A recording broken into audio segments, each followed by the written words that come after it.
વિદેશમાં અભ્યાસ કરવો કે પછી દેશમાં જ? આ તમામ પ્રશ્નોના સમાધાન એક જ સ્થળે મળશે. રાજકોટમાં TV9 ગુજરાતીના એજ્યુકેશન એક્સપો 2026નો પ્રારંભ થઈ ચૂક્યો છે.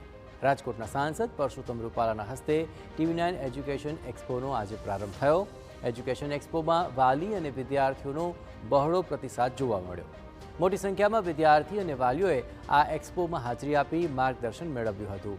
આજથી શરૂ થયેલા આ 2 દિવસના એજ્યુકેશન એક્સપોમાં આવતીકાલે પણ વિદ્યાર્થી અને વાલીઓ મુલાકાત લઈ શકશે.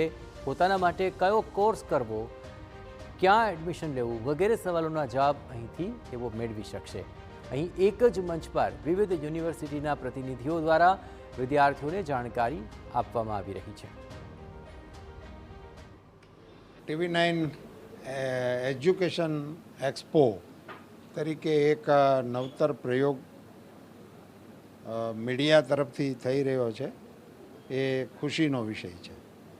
આમ તો આપણા 4 પિલર પૈકીના એક પિલર તરીકે અવેરનેસની જવાબદારી મીડિયાની છે, પણ એને આવા સાયન્ટિફિક વેમાં અને ધોરણ 12 પછી વિદ્યાર્થીઓની સામે ખૂબ જ વિકલ્પો છે, તો એ પૈકીના વિકલ્પોને એક પ્લેટફોર્મ ઉપર લાવીને વિદ્યાર્થીઓને જાણવા જોવાની એમની જે જિજ્ઞાસા વૃત્તિને સંતોષવા માટેનો એક વૈજ્ઞાનિક અભિગમ સાથેના પ્રયોગને હું આવકારું છું.